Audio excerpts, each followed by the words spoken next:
Hello everyone, welcome back to the channel banking Sarathi. तो guys, मैं उम्मीद करती हूँ कि आप सब बहुत अच्छे होंगे और आप सबकी प्रिपरेशन बहुत अच्छी चल रही होगी। तो आज की इस वीडियो में मैं जिन चीज़ों के बारे में बात करने वाली हूँ उन सारी चीज़ों के बारे में मैं एक आपको ओवरव्यू दे रही हूँ कि ये वीडियो किस चीज़ के बारे में है। सबसे पहले मैं आपको एक छोटी सी गुड न्यूज़ दूँगी, ओके, बहुत छोटी सी। और सेकंड होगी कि मैं अपना वर्किंग एक्सपीरियंस बताऊँगी आपको कि आरआरबी में कैसा मेरा वर्किंग एक्सपीरियंस रहा है अब तक का। थर्ड, जो भी लोग ज्वाइन कर रहे हैं आरआरबीज़ इस ईयर, जिनकी भी ज्वाइनिंग होने वाली है, उनके लिए एक छोटी सी एडवाइस होगी, और स्पेशली जो क्लर्क में ज्वाइन कर रहे हैं उनके लिए। और चौथी चीज़ जो होगी वो है, जो भी आरआरबी के लिए प्रिपेयर कर रहे हैं उनके लिए मैं कुछ छोटे से टिप्स दूंगी इस वीडियो में। तो वीडियो को एंड तक देखिएगा। तो चलिए वीडियो को स्टार्ट करते हैं। तो सबसे पहले मैं जो गुड न्यूज़ का बात कर रही थी वो ये है कि मैंने सक्सेसफुली 1 ईयर कंप्लीट कर लिया है अपने प्रेजेंट जॉब में। यानी बैंकिंग करियर में मेरा 1 साल कंप्लीट हो गया है आज के दिन। मेरी 2 मई 2023 में ज्वाइनिंग हुई थी और आज 2 मई 2024 में मेरा 1 ईयर कंप्लीट हो गया। और तो यही थी छोटी सी गुड न्यूज़ जो मैंने पहले कहा था आपको। सेकंड है मेरा वर्किंग एक्सपीरियंस। तो सबसे पहले मैं आपको अपना working experience, overall working experience बताऊंगी। देन मैं बताऊंगी कि आपको जो सैलरी चेंजेस क्या हुए, जो स्टार्टिंग में जो मुझे सैलरी मिली थी क्या अभी भी वही है या कुछ चेंजेस हुए हैं, और आगे क्या चेंजेस होंगे। तो सबसे पहले अगर मैं अपना वर्किंग एक्सपीरियंस बताऊं तो ओवरऑल अगर एक वर्ड में कहा जाए कि कैसा रहा पूरा साल, तो I would say it was good. Okay, हाँ, ये चीज़ें हैं कि अप्स एंड डाउन्स आती हैं। Some days were bad but overall it was good. तो कुछ ऐसे दिन थे जहाँ मैं थोड़ी सी डिप्रेस्ड हो गई थी। कुछ ऐसे दिन थे जो मतलब काफ़ी बुरा सा लग रहा था। तो ये चीज़ें होती हैं। तो बीइंग अ कैशियर, मैंने क्लर्क ज्वाइन किया तो मुझे कैशियर की ड्यूटी मिली, आपको पता है। और जब आप कैशियर होते हो तो आप मनी से डील कर रहे होते हो। तो आपकी ज़रा भी अगर आपसे गलती होती है तो फिर वो आपको पैसे से ही आपको उसकी भरपाई करनी पड़ती है। तो ये एक चीज़ थी जो मेरे से भी एक बार गलती हो गई थी और मुझे उसकी भरपाई करनी पड़ी। तो वो एक बैड डे था। मैं सेल्फ डाउट करना स्टार्ट कर दी थी थोड़ा सा। तो कुछ दिन सही नहीं जा रहे थे, but then I regain the confidence again, और अभी सब सही चल रहा है। और कभी कभी कभी आपको थोड़ा सा सीनियर से भी कुछ ऐसा सुनने को मिल जाता है तो थोड़ा बुरा लगता है। तो कुछ ऐसे ही चीज़ें थी। और कभी कभी आपको ब्रांच में अकेले चीज़ों को हैंडल करना पड़ता है। आपके सीनियर या तो छुट्टी पे होते हैं या डेपुटेशन पे होते हैं, तो फिर आपको अकेले थोड़ा हैंडल करना पड़ता है। तो स्टार्टिंग में ये चीज़ें थोड़ी प्रॉब्लम दे रही थी, प्रॉब्लमेटिक थी, बट धीरे धीरे ये चीज़ों से मैं यूज़ टू हो गई और इनको हैंडल करना सीख गई। ओके, और कभी कभार कस्टमर से भी स्टार्टिंग में थोड़ा सा हिचकिचाहट ज़्यादा रहता है, बट जैसे जैसे समय बीतता है आप अलग अलग कस्टमर्स को अलग अलग तरीके से डील करना सीख जाते हैं। तो ये सारी चीज़ें रहीं और सीखने को बहुत कुछ मिला मेरे ओवरऑल पर्सनैलिटी में। मैंने महसूस किया कि पहले से ज़्यादा मैं अब अलर्ट रहने लगी हूँ। पहले थोड़ा केयरलेस टाइप की थी, अलर्ट रहने लगी हूँ, थोड़ा डिसिप्लिन्ड हो गई हूँ, पंचुअल हो गई हूँ। तो ये सारी चीज़ें आप जब एक जॉब में जाते हो, वो चाहे कोई सा भी जॉब हो, आप धीरे धीरे समय के साथ ये सारी चीज़ें सीखते हैं। तो दिस वाज माय एक्सपीरियंस। और अगर बात करूँ सैलरी और अदर बेनिफिट्स की, तो स्टार्टिंग में जो सैलरी थी और आपका 1 साल तक वही रहता है। तो फिलहाल तो बस आपका क्या होता है ना, बैंक में हर 3 मंथ में डीए यानी कि डियरनेस अलाउंस वो डिवाइस होता है। तो कभी कभी वो बढ़ता भी है कुछ परसेंट से और कभी कभी स्टेबल भी रहता है। तो हमारा क्या हुआ था कि 2 बार बढ़ा था, लेकिन जो पिछली बार जो हुआ था तो वो चेंज नहीं हुआ था, सेम था पहले की तरह, बढ़ा नहीं।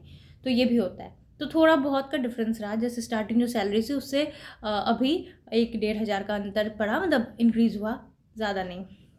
ठीक है, तो ऐसा था। और अभी 1 ईयर कंप्लीट हो गया। अब क्या होगा, मतलब बेसिक में चेंज नहीं होता, ओवरऑल में चेंज हो जाता है डीए की वजह से सिर्फ। और अब क्या होगा कि अब 1 साल कंप्लीट हो गया तो फिर जो आरआरबी क्लर्क हैं, ये स्पेशली या अदर क्लर्क भी होते हैं, चाहे बीपीएस क्लर्क हो या एसबीआई क्लर्क, तो उसमें आपका बेसिक जो अभी 19,900 था उसमें 1,000 का इंक्रीमेंट हो जाएगा, यानी 20,900 हो जाएगा।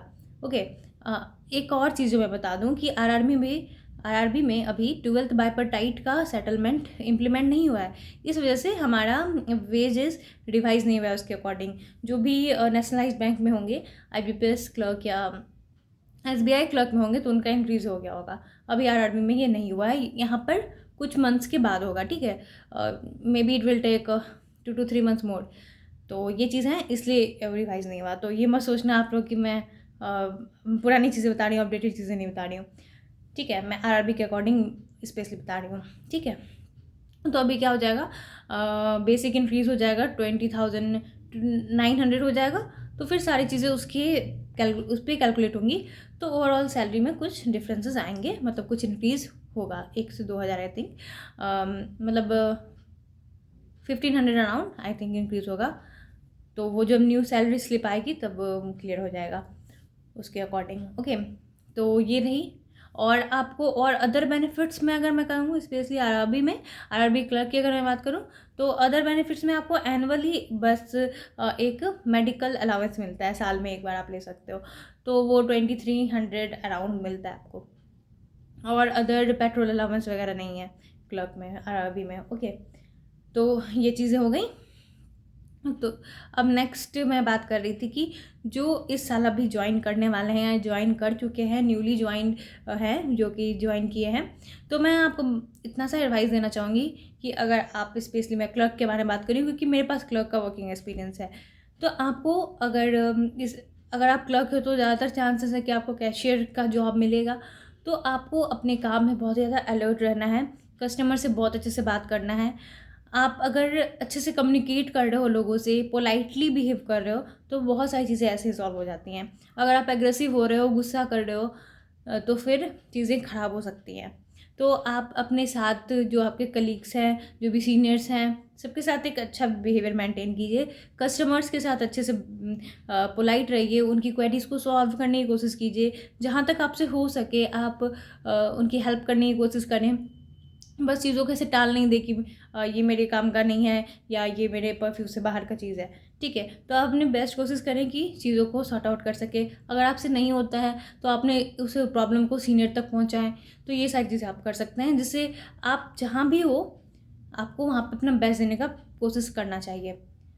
देन एक और चीज़, कई बार आपको ऐसा सुनने मिलेगा कि ये इतना वर्थ इट नहीं है, क्लर्क का जॉब मतलब अच्छा नहीं है या उसकी वैल्यू नहीं है। तो वैल्यू चीज़ों की हमें करनी चाहिए।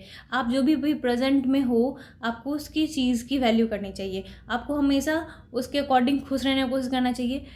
और आप ग्रोथ के बारे में सोचो, करियर ग्रोथ के बारे में सोचो, ये बहुत अच्छी बात है। लेकिन आपको हमेशा अपने प्रेजेंट में जो भी चीज़ें हैं उससे खुश भी रहना चाहिए और उसको वैल्यू भी करनी चाहिए। क्योंकि जब आप अपने जॉब को वैल्यू नहीं दोगे तो अदर पीपल भी उसको वैल्यू नहीं करेंगे, ठीक है। तो ये एक एडवाइस थी आप सबके लिए। नेक्स्ट, जो भी बच्चे जो भी एस्पिरेंट्स प्रिपेयर कर रहे हैं इस बार RRB के लिए, तो उनके लिए मेरा टिप्स है कि आप अभी से अच्छे से अब एकदम पूरा अच्छे से प्रिपरेशन स्टार्ट कर दीजिए, क्योंकि अब टाइम बहुत ज़्यादा कम है। अब टाइम वेस्ट करने का बिल्कुल भी कोई चांस नहीं है। करंट अफेयर्स आप अप्रैल मंथ से बढ़िया से कीजिए, ओके, अच्छे से प्रॉपर डिवीज़न के साथ। एंड देन अभी से आपको रेगुलर प्री के मॉक्स लगाने चाहिए और वीक में कम से कम 2 मेंस के मॉक लगाने चाहिए। प्रॉपर एनालिसिस करना चाहिए और उसको रिवाइज करना चाहिए, ओके। अब बहुत अच्छे से उसकी एनालिसिस कीजिए, कहाँ पे वीक रह रहे हो आप, उसको कवर अप कीजिए। देन थोड़ा थोड़ा कंप्यूटर पे भी ध्यान दीजिए ताकि लास्ट टाइम पे पैनिक ना हो, ओके। तो ये सारी बातें हो गई। उम्मीद करती हूँ आपकी बहुत सारी डाउट जो मन में होंगे मैंने उसे सॉल्व किया होगा। और आपका कुछ भी आपका डाउट है, आपको मेरे से पूछना है, तो आप इस वीडियो के कमेंट में आप पूछ लें। मैं इस वीडियो के कमेंट में जो भी क्वेरीज होंगी, जो भी जेन्युइन डाउट्स होंगी उसे मैं आंसर करूँगी। तो उम्मीद करती हूँ वीडियो आपको अच्छी लगी होगी। तो मिलते हैं नेक्स्ट वीडियो में, तब तक के लिए thank you and have a nice day.